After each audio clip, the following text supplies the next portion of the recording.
Assalamualaikum warahmatullahi wabarakatuh. Alhamdulillah wassalatu wassalamu ala rasulillah.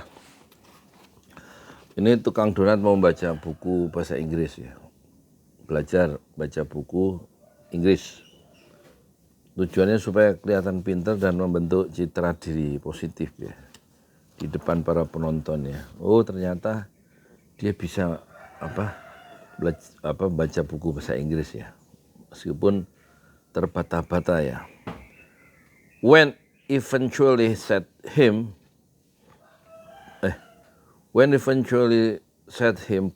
apart was his mindset and drive. He never stopped being the curious, tinkering boy looking for the new challenges.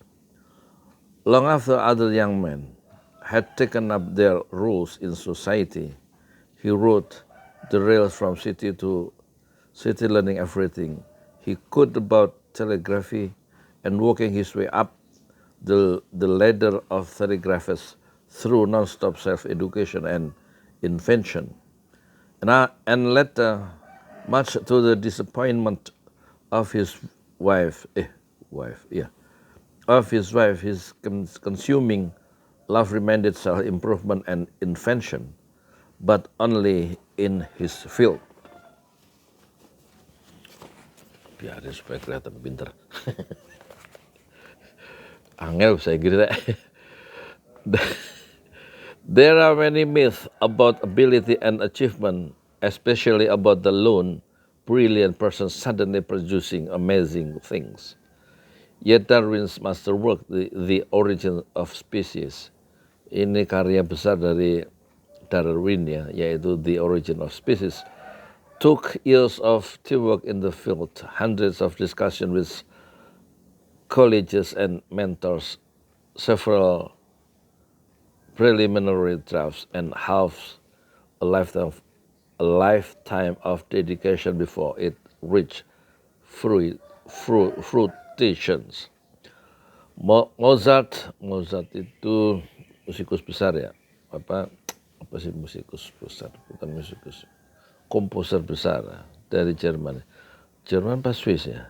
Mozart labored for more than 10 years until he produced any work that we admire today. Before then, his compositions were not the original of interest. Actually, they were often put together chunks taken from other composers. This chapter is about the real ingredients in achievement. It's about why some people achieve less than expected and why some people achieve more. Mindset and school achievement. Mindset and school achievement. Let's step down from the celestial realm of Mozart and Darwin and come back to Earth to see how mindsets create achievement in real life. Yeah, to see how mindsets create achievement in real life. Bagaimana mindset menciptakan prestasi dalam kehidupan sehari-hari, kehidupan nyata. Yeah, how mindset create achievement in real life. It's funny, but seeing one student blossom under the growth mindset has a greater impact on me than all the stories about Mozart and Darwin's. Maybe because it's more about you and me, about what's happened to us and why we are where we are now, and about children and their potential. Back on Earth, we measure students' mindsets as they made the transition to junior high school. Did they believe their intelligence was a fixed trait or something they could have developed? Then we fold them for the next 2 years. The transition to junior high is a time of great challenge for many students. The work, the work gets much harder. The grading policies toughen up, and teaching becomes less personalized.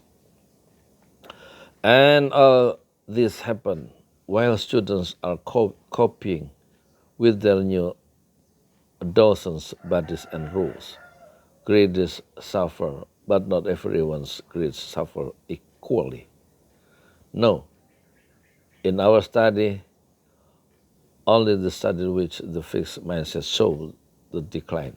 The students with the growth mindset show an increase in their grades over the 2 years. When the two groups had entered junior high, their past records, their past records were indisting, apa ini? Indistinguishable, indistinguishable, in the more began environment of grade school that earned the same grades and achievement test scores. Only when they hit the challenge of junior high did they begin to pull apart. Here's how students with the fixed mindset explain their poor grades. Many maligned their abilities. I am the stupidest, or I suck in math. And many cover this feeling by blaming someone else. Their math teacher is a fat male, such and the English teacher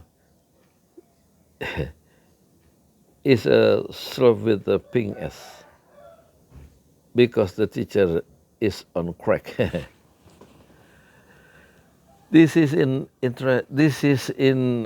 interesting analysis of the problem hardly provide a roadmap to future success.